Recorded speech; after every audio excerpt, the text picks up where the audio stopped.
Et bah comme quoi, l'instinct maternel c'est vraiment un truc de ouf.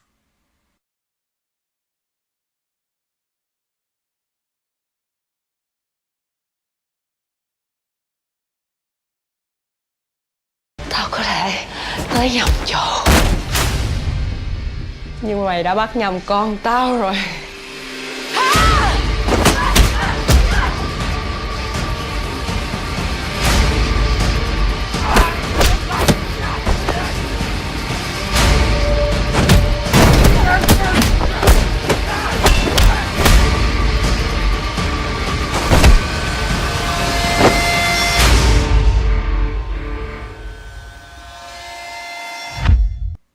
Salut à tous.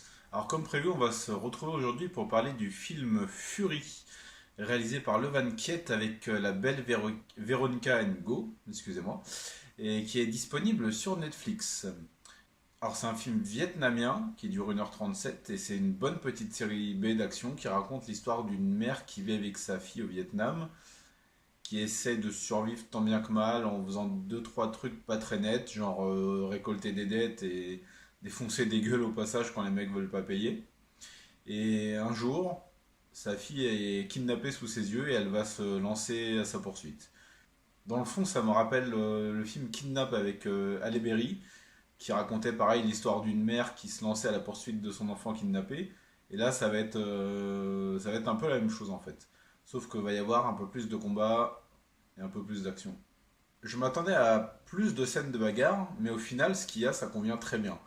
Ça permet au film de pas être à 100 à l'heure et de prendre les moments nécessaires pour se poser et développer sa personnage principal. Parce que, bon, on va dire que le reste des personnages qui gravitent autour d'elle reste assez basique. Mais le personnage de Veronica est assez approfondi. Ça montre une femme courageuse qui a dû faire des trucs pas très nets dans sa vie pour s'en sortir, qui s'est endurcie, qui essaie d'être une bonne mère, mais qui arrive peut-être pas forcément à donner le bon exemple à sa fille, à bien communiquer avec elle. D'ailleurs, le film traite pas mal de la communication parent-enfant, de la confiance et de tout ce qui tourne autour de la relation mère-fille. Le film est bien réalisé, il y a des superbes plans sur le Vietnam, notamment au bord des rizières, dans les marchés et tout. Il y a une bonne ambiance qui fait plaisir aux amateurs de l'Asie comme moi. Il n'y a pas vraiment de temps mort en fait.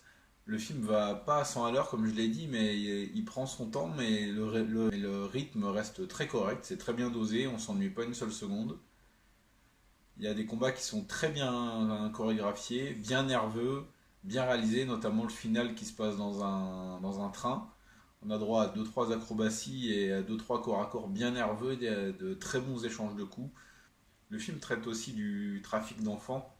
C'est une réalité malheureusement qui reste actuelle même de nos jours. On est dans certains pays d'Asie. Et même si ça reste effleuré un petit peu grossièrement et pas vraiment développé, c'est bien que le film en parle, quoi. Même si c'est pas fait de manière très très approfondie, ça montre une réalité que nous on connaît pas vraiment et qui malheureusement qui est vécue par pas mal de gens dans ce genre de pays. Voilà. Après, voilà, ça reste un film assez simple, hein, c'est pas quelque chose qui va révolutionner le genre, mais c'est vraiment très sympa. Ça se regarde bien, c'est bien plus nerveux que Maria, que j'ai chroniqué précédemment, qui m'avait laissé vraiment sur ma faim là. Je suis pleinement satisfait du film. J'espère que Veronica Ngo va pouvoir nous sortir deux, trois autres petites productions dans ce style-là, parce qu'elle est vraiment douée, elle a un vrai petit charisme, et franchement, ça fait plaisir de la voir balancer des kicks à l'écran. Donc voilà, franchement, je conseille Fury aux amateurs de bons petits films d'action, aux amateurs de cinéma tout court, hein, pas forcément aux amateurs de cinéma asiatique. Je pense que tout le monde peut trouver son compte dans ce petit film bien sympa. Voilà, alors ça sera tout pour la chronique de Fury. Je vous retrouve très bientôt pour une nouvelle chronique, je ne sais pas encore de quel film, ça sera peut-être soit The Pool, soit The Wandering Earth, avec Woojin, là, qui est aussi dispo sur Netflix, hein. Merci Netflix d'ailleurs au passage de distribuer pas mal de petits films asiatiques comme ça. Enfin, je dis petits films, pas pour The Wandering Earth, mais pour Maria, Fury et deux, trois autres petites bricoles dont je parlerai à l'avenir. Donc voilà. Je vous dis à bientôt. Regardez du cinéma asiatique.